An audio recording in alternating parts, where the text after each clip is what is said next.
Well, this week, the Russian energy company Gazprom drastically reduced its deliveries of gas to Germany through the Nord Stream pipeline. The move complicates Germany's plan to fill its reserve tanks for the winter. People are being urged to cut their energy use by showering less and turning off the lights. Well, with energy costs rising fast, here's a look at how some residents are reacting. Germans are bracing themselves for a tough winter.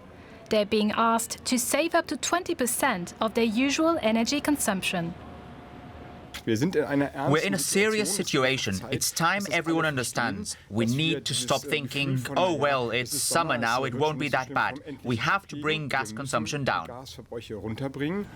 It's not just the industrial sector that's expected to save energy. Private households are also being asked to do their bit.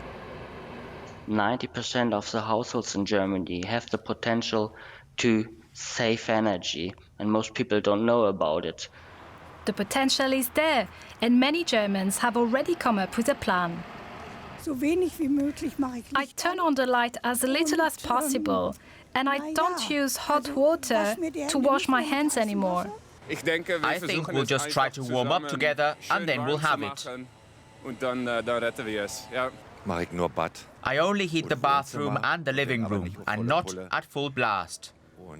That's how I try to counteract it. We have old ovens in our apartment. They aren't working at the moment, and we're fighting a bit to restart them.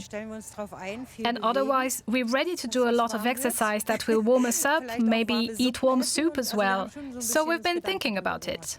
So far, private households have already saved 5 to 6% of their consumption, but there's potential for even more. Cut the gas, reduce the temperature. You don't need to heat empty houses. Water reduction is also very important. So shorten showers or using low-flow shower heads. And when it comes to electricity, LED lights, energy-efficient devices, and eco programs should be standard. And switching off devices which are not used. And there is also something else. As brutal as the current situation is, as great as the difficulties are in freeing us from our fossil fuel dependence on Russia, this moment is also an opportunity for us to really implement what we have to do anyway in terms of climate protection with twice the force. An opportunity for Germany to go greener with cleaner energy. But the cost is likely to be high, and an unknown remains. Will there be enough energy to get to the winter? I'm joined now by DW political correspondent Emmanuel Schatz, who filed that report. Emma, an opportunity for Germany to go greener. How exactly could that look like? Hi, Rebecca. Well, we've just heard Foreign Minister Annalena Baerbock, who herself is from the Greens, talking about that in the report. This is an opportunity to develop here in Germany renewable energy infrastructures at a quicker pace. Now, of course, if we look at Germany's plans to also use oil or coal mines, again, in light of this energy crisis, of course, it doesn't look promising in terms of environment protection. However, many steps have been taken to encourage the use of renewable energies, both by private households, but also by industries. Many companies are trying to obtain energy from sources other than gas, including wind energy, including solar energy when possible. But there's also more incentive to use resources like biological biogas, for example, compost gas, swamp gas, sewer gas coming from organic matter. So as Germans become more inventive on how they get their energy there, they also hope it will boost cleaner energy. Now, this, of course, is not just about regular people, you and me. What about the industrial sector, who use a lot of energy? Where can they save energy?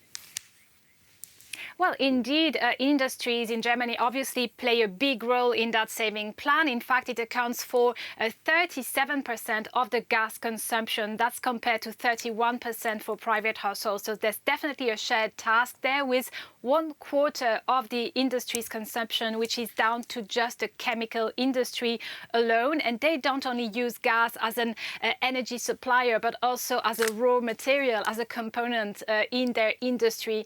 This is also the case for the metal industry. So in those cases, it will be really hard to replace natural gas. But the Federal Association of Energy and Water Industries calculated that in some places, energy suppliers can be replaced by up to 36% of the gas that could be saved. But this really varies depending on which industry we're talking about. Some of them will only be able to save up a fraction of that. Now, Germans are being asked to reach certain targets, around 20% of reduction. But if Germany isn't able to reach those targets, will it become mandatory at some point, do you think? Will they bring in harsher methods? Well, it's feared by many here in Germany. There's also politicians who fear this could actually bring protests, people to the streets to demonstrate against those measures. But you know, private households have already saved up to 6% before what we call here the Heizperiode, the heating season, which starts on October the 1st. So, of course, there's room for more. 20% is very ambitious. But at the same time, people are very much aware that it would also bring the costs of energy down for them, as well as being a collective effort to save energy. And besides, the vast majority of people here also understand that it's a very particular situation that is due to an ongoing war. Emma, thank you very much for that update. Emmanuel Chaz for us. Thanks.